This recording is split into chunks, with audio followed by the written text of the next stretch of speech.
I'm outside Charlotte Sharman Primary School in Elephant and Castle, South London, on a pretty drizzly Tuesday morning. It's just before 9 a.m, so the school bell should be about to ring, but there are no children in sight. The gates are locked and the playground is empty. There's flag bunting hung from one wall to the other across a colourful netball court. I'm peering through the gates to make out a sign near the entrance that says, "School starts at 5 to 9. But not today. It's deserted. That's because this school was forced to close in August last year due to falling pupil numbers. Today the playground stands silent, and it's a symbol of a much bigger story. Not just here in London or even in the UK, but globally. Welcome to LSE IQ, the podcast where we ask social scientists and other experts to answer one intelligent question. I'm Anna Bevan from the IQ team, where we work with academics to bring you their latest research and ideas, and talk to people affected by the issues we explore. In this episode, I ask, why are we having fewer children? I discover how an intrusive taxi driver inadvertently started a child-free movement, find out why China's started taxing condoms, and learn how conservative reproductive legislation in the US has actually increased abortions. Fertility rates are at record lows around the world. Back in 1950, globally, there were around 5 live births for every woman. But in recent years, that number has more than halved. It now stands at 2.2. And in England and Wales, it's more like 1.4. That's low, really low. In fact, it's the lowest figure since records began. The UK's falling birth rate is part of what the United Nations is calling a global fertility slump. Now, you're going to be hearing a lot about numbers in this episode. It turns out population growth is something of a numbers game. So let's take a moment to properly understand these figures. And let's start by understanding them in terms of grandparents. Back in the 1950s, when the global fertility rate was around 5, it meant that 4 grandparents would have 25 grandchildren. But today's falling birth rates mean that 4 grandparents will have just 5 grandchildren. The next important thing to get our heads around is something called the replacement rate. That's the number of children needed to ensure a stable population from one generation to the next. And it stands at just over 2 children per woman. So, to put it crudely, the number of birth certificates needs to balance out the number of death certificates on a daily basis. If you take just one thing from this episode, then let it be that if a country's fertility rate has fallen below 2.1, the replacement rate, then that country's population is shrinking. And more on why that matters a bit later. But first, let's go to a country that has been witnessing one of these steep fertility decreases. I'm originally from Turkey, and Turkey is one of these dramatic declines. In 8 years, it declined from 2.1 to 1.4. And in the western part of the country, for example, like if you divide the country from the middle, western part of the country in certain very populous areas, they have the fertility rates equal to Korea and Japan. It's rapidly aging, almost 1.1. That's Berkay Ozcan, a social demographer at LSE and New York University, who specialises in the social and economic impact of family processes like marriage and fertility. But what we see more dramatically is outside Europe, in the emerging markets, middle-income countries, so to speak. Let's talk about places like Mexico, other Latin American countries, and you can think about some of the South Asian countries, and so on. They all have gone to dramatic declines. Chile has experienced dramatic decline in fertility. Costa Rica has experienced dramatic declines in their fertility.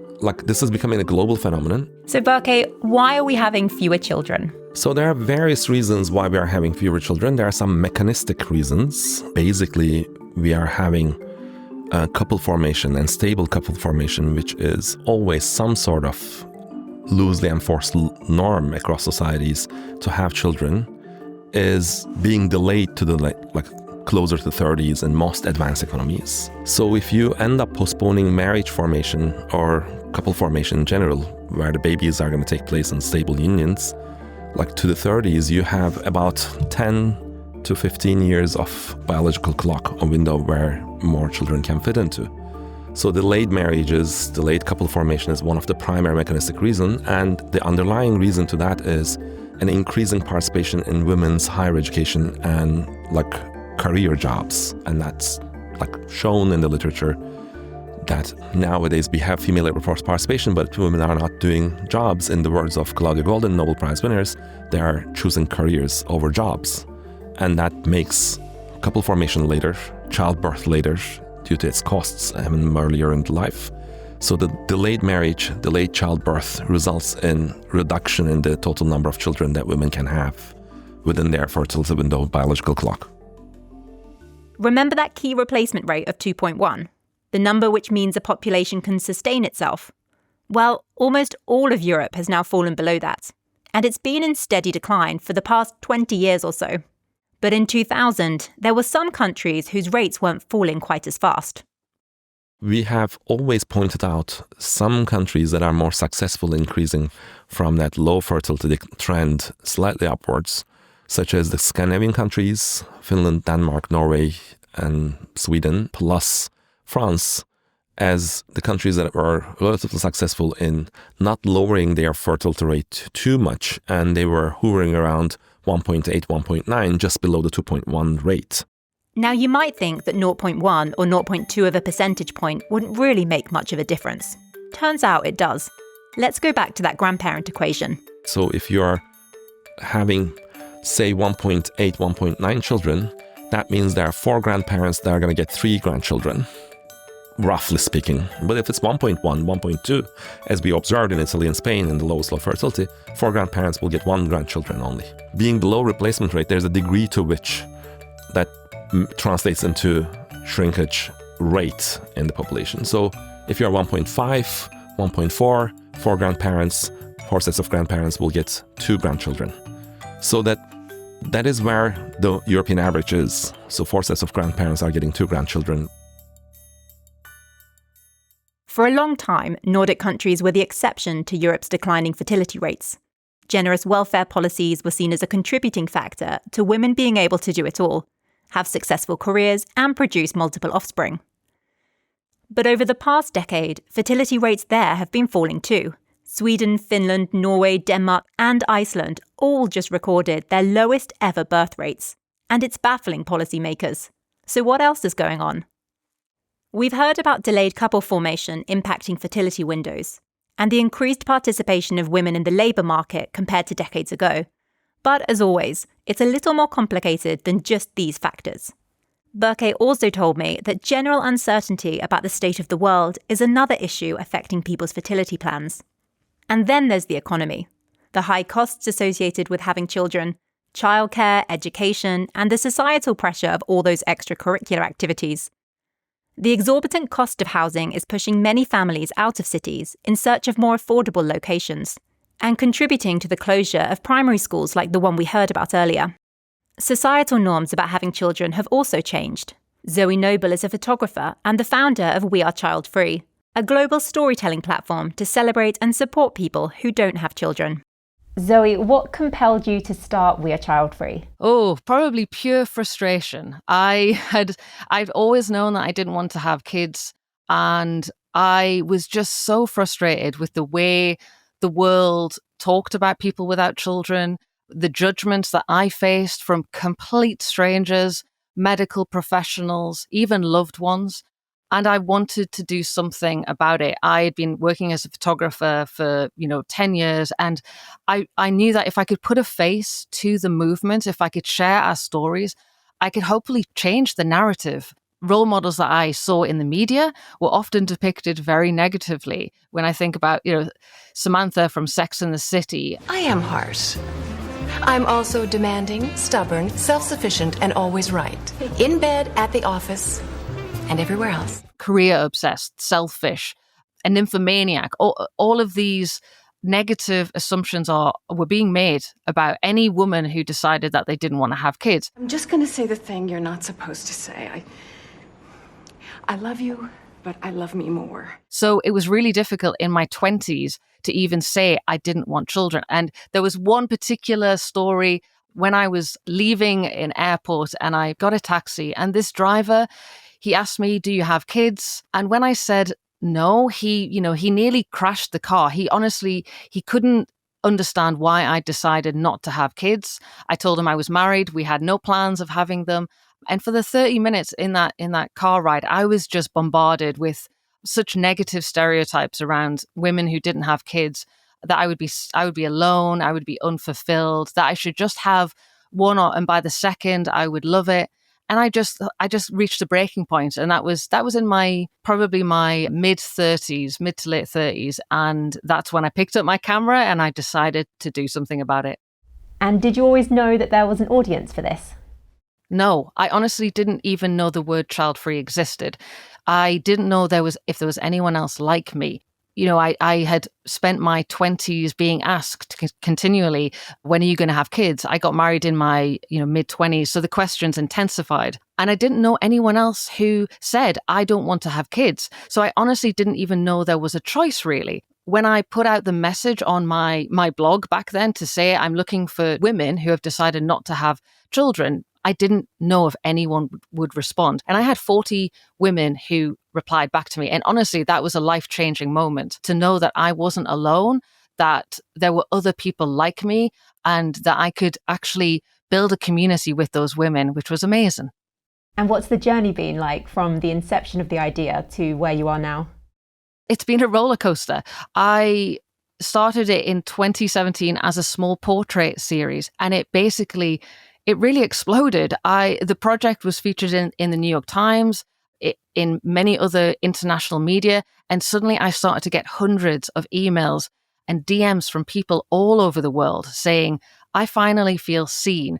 Like, I know there's nothing wrong with me now. And, I was really emotional receiving messages from people all over the world telling me that something that I had created and put out there was resonating with people. It truly changed my life. And from there, I knew I had to keep going, because reaching those people, it had changed their lives. I honestly don't see myself stopping. This is kind of my lifelong mission that I'm dedicating myself to. And do you see it as a growing movement as well? Do you see there being more kind of enthusiasm for being child-free? I definitely see more people being vocal about it. I mean, we have social media, which has allowed us to have these platforms to be able to say, hey, I also don't want to have children, and connect with other people, which is amazing. I do believe that we, in our day-to-day lives, we're hearing the word child-free more. We're seeing more people in our culture talk about not having kids. So that means people are being more exposed to it, which is a good thing. You still see, though, quite a backlash. I will often see if a woman talks about being child-free or not wanting kids, you just have to go into the comments of those articles. And there are many people saying, oh, you'll be sad, you'll regret it, you'll be lonely.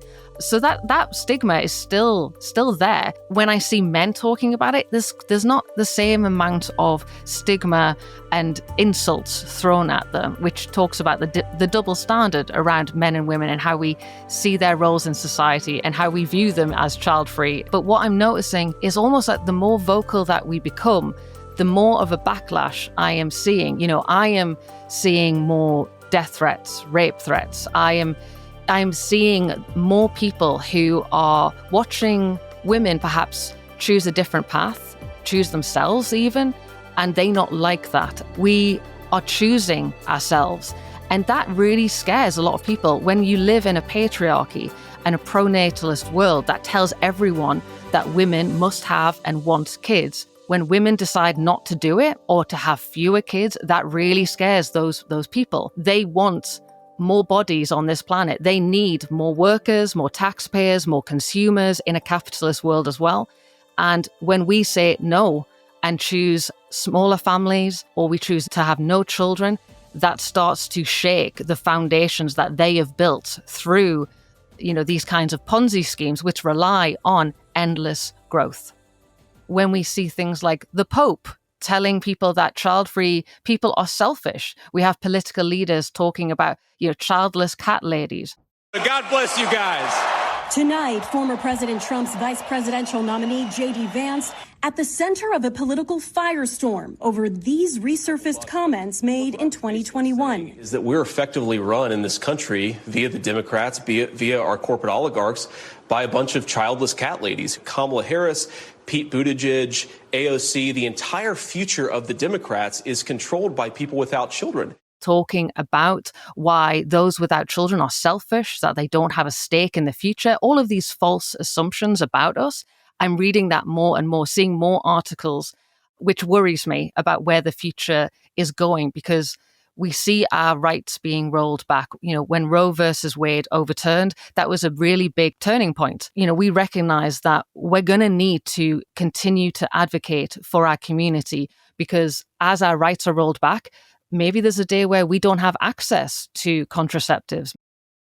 Earlier on, we heard how people coupling up later in life is impacting fertility levels, as is the general state of the world and the increased cost of living. But that doesn't tell the whole story.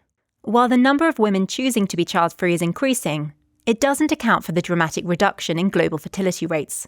So what's the real reason we're having fewer children? And what are governments doing about it? In many countries around the world, women have had access to the contraceptive pill since the 1960s, so they've had more control over the timing and size of their family. It seems unimaginable that that choice would be rolled back. But, well, it already is in subtle and not so subtle ways in certain countries around the world. In January, China imposed a tax on condoms and other contraceptives for the first time in 3 decades, as the country tries to boost its birth rate. But do these types of government interventions actually have any impact on fertility levels? Emily Jackson is a professor of law at LSE. She says there are a range of things that governments have tried to do to incentivize people to have more children. Those tend to be things like tax breaks, baby bonuses, cash payments for having children, better childcare arrangements, cheaper childcare arrangements, things that basically make it a bit easier for people to have children. They have a very modest effect in general on birth rates. They don't have a dramatic effect. The reasons why people have children are not going to be hugely impacted by modest baby bonus. The one change that did have a very dramatic impact on birth rates was China's one-child policy a few years ago, where there were penalties for having more than one child. And that did lead to a reduction in birth rates and, of course, has led to this very uneven population curve now where they have more elderly people than working age people. And so they're, in a sense, gone into reverse and trying to now encourage people to have children. So that did have a major effect. But the efforts that governments make to try to increase the birth rate, they do have a slight impact. They might impact the timing of having children, but they don't have a dramatic impact. Xi Jinping is now offering $500 to families for each child they have under the age of 3. They're bringing in the one-child policy and then also going completely the other way. Does the pendulum shift like that quite often? Certainly 50 years ago, there was huge concern about overpopulation and there being too many people for the world's resources. And it was one of the reasons why initially there was quite a lot of scepticism about IVF and reluctance to fund research into IVF, because the thought was in the 1970s that the world's problem was that there were too many babies, so we wouldn't have wanted to make more. So I think there are pendulums that swing here, and it is, in a sense, a really dramatic change over the course of the last 50 years, from thinking that the world is massively overpopulated to now lots of governments being quite concerned about declining fertility rates. Yeah, I read recently that in Poland and Iran, governments have made it more difficult for women to access contraceptives because they're so worried about declining birth rates. Is that level of intervention common around the world? No, I think not allowing women access to contraceptives is, in public health terms, a very dangerous thing, because if you don't give women access to contraceptives, they're going to have more unwanted pregnancies, which they might try to terminate, possibly illegally, in a very unsafe way. So in public health terms, free and easy access to contraceptives is a public health good. Where there are restrictions on access to abortion, for example, where you have countries with very restrictive abortion laws, one of the really interesting and consistent things that you see is that it does not lead to fewer abortions. In fact, interestingly enough, it looks as though since Roe versus Wade was overturned in the United States, the abortion rate has actually gone up. From the moment that Roe versus Wade was overturned, the question was just how much it would reduce abortions across the U.S. Now, more than a year later, the numbers are in, and they are not what anyone had expected. So it doesn't lead to fewer abortions, it leads to less safe abortions and more health risks for women. I think if you want to increase fertility rates, reducing access to birth control and abortion is not the way to do it. We've spoken a little bit about how China has intervened. Are there any other governments who have been successful at pushing up the birth rate? Government attempts to actually positively increase the number of children that women have, if they have an effect, it's always very modest. It's a very small effect. So, for example, France has quite child-friendly policies. Sweden does. And they may have slightly higher birth rates than some other comparable countries, but the effect is quite modest. So there are very good reasons for making workplaces child-friendly, for making it easy for women to combine work and having children. And there are good reasons for giving people help with childcare, for example, aside from trying to drive up the birth rate. The reason you would want to have child-friendly policies is because they're a good thing, full stop, rather than because they're going to dramatically increase the number of children women have, because they're not. The effect will be a modest one. And do you think there are things governments should be thinking of aside from fertility policies that may impact overall attitudes towards having children? I've heard a demographer, Berkay Ozcan, talk really eloquently about this. And she said, which makes perfect sense, that if you want people to have more children, you need to make the society a place in which people want to bring children into the world. So for people to feel positive about the future, to have a decent place to live, to have decent access to schools, those are the sort of things that encourage people to have children, because it feels like a good thing to bring a child into the world. If people are very fearful about the future and really worried about whether or not they're going to have a decent roof over their head, that's not a circumstance in which people are going to feel that they want to have a baby. So I think, in a sense, the things that you should be doing anyway to make society better for people, so decent housing, decent places to live and bring up children, they're a good thing to do, and they may encourage people to have children. But actually, I think governments should realise that the effect that they can have on the birth rate is going to be modest. In 1950, the population was 2.5 billion, and it now stands at more than 8 billion people. So it's more than a threefold increase in 75 years. As I'm just wondering, is a shrinking population really a problem? Can we continue to have sort of just constant growth? I think the most important thing is precisely what you just said, in the sense that populations fluctuate.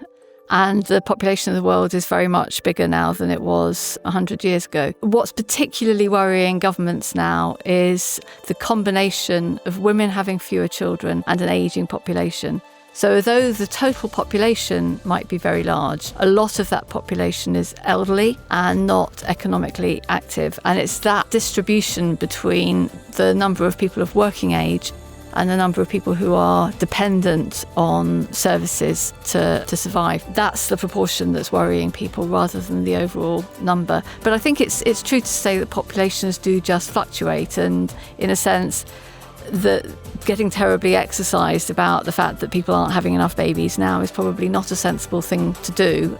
The sensible thing is just to pursue policies to make people's living conditions as good as possible, and that may well mean that people have more babies. So maybe the real impact governments can have upon fertility rates is to improve living conditions for people so they want to bring children into the world, and address housing costs so that schools like the one in South London aren't forced to close because of falling pupil numbers. This whole episode I've been asking, why are we having fewer children? But maybe the question I should be asking is, does it even matter? Well, Berkay Ozcan, the social demographer we heard from earlier, thinks it does. It does matter for various reasons. It matters because, first, eventual declines, sustained long-period declines in the birth rates results in rapid population aging and rapid shrinkage of the population. A few countries have gone through this cycle already, like Japan, Korea, and they're well-known countries. So some of the Eastern European countries, such as Greece and so on, have also entered the shrinkage stage. And when these countries start shrinking their population and median age becomes really old, it becomes a pressure on long-term care, healthcare systems, pension systems, and also the shrinkage in the critical areas of labor. So you're more likely to see labor shortages in crucial areas. So there's an economic cost to it for the society.